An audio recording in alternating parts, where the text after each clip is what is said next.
The movie theater was quiet. The aroma of overpriced popcorn permeated the air. You settled in for the perfect family outing, and then it happened. The film that you were watching took a sudden emotional turn. You try to resist it, but you can't help it. And before you know it, your eyes begin to sweat.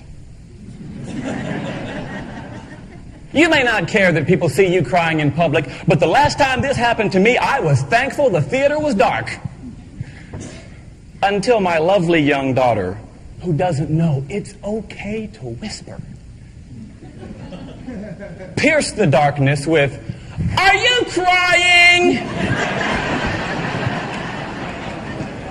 Mr. Chairman, ladies and gentlemen, and anyone who's ever gotten misty at the movies, never ignore inquisitive children. The longer you do, the louder they get. In a matter of seconds, my daughter shouted, "Why are you crying, Daddy?" When this happened, the movie that my family and I were watching was The Rookie. On the surface, it's a movie about the oldest rookie in professional baseball, but on a much deeper level, it's about reclaiming life's missed opportunities.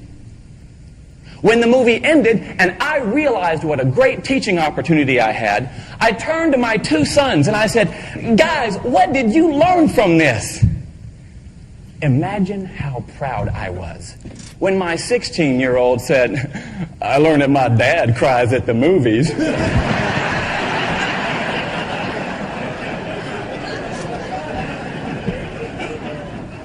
My 12-year-old took the question and his well-being a bit more seriously.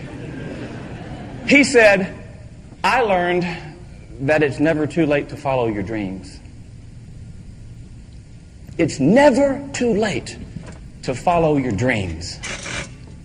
Why does it sometimes take a child to remind us of that? It's because children are uninhibited dreamers. In fact, last year I was speaking to an elementary school assembly, and I asked the question, if you could have any job in the world, what would it be? And one little guy said, ooh, to be the guy that rides on the back of the garbage truck. Who knew? His passion was proof that he knew something many adults have forgotten. Dreaming is fun. It's natural. And it's necessary. Every notable accomplishment in human history began as a dream. Do you remember how you dreamed as a child?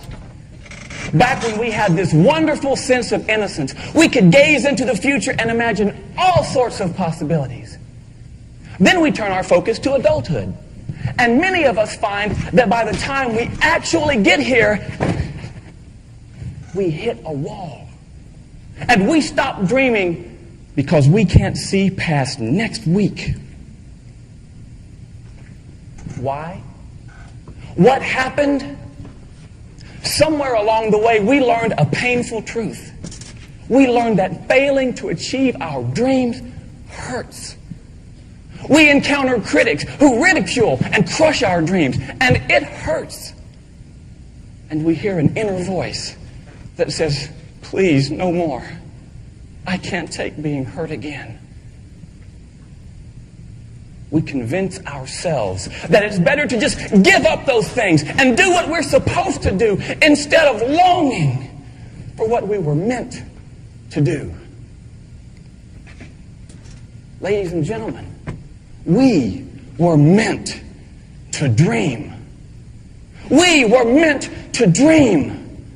Dr. Martin Luther King Jr., one of the greatest dreamers of our age, said, "The time is always right to do what is right." And that means that if it was right for us to dream as children, then it's just as right for us to dream as adults.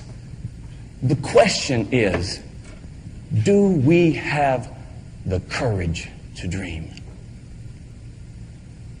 I am privileged to know a remarkable teenage girl who does. Her name is Nicole, and you should know that Nicole is hearing impaired, she is vision impaired, and 3 years ago she survived a stroke. That's not fair.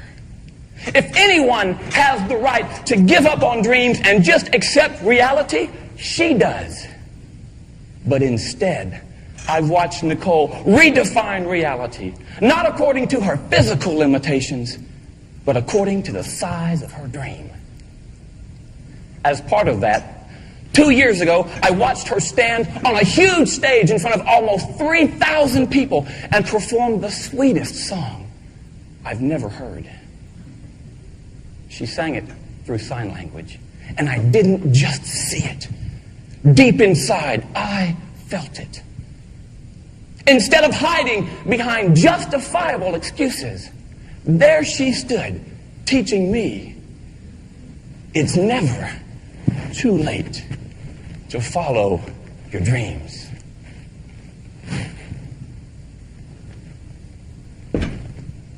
Ladies and gentlemen, what do you dream? Or is the better question, what did you dream and why did you stop? If you've ever let a dream slip away, I'm here to tell you it's not too late.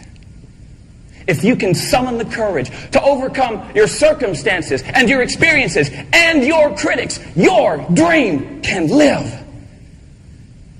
Whether you dream of making beautiful music or not getting caught crying at the movies. If you dream of changing the world or riding on the back of a garbage truck. If you forget every word I've said today, it would thrill me if you remember this.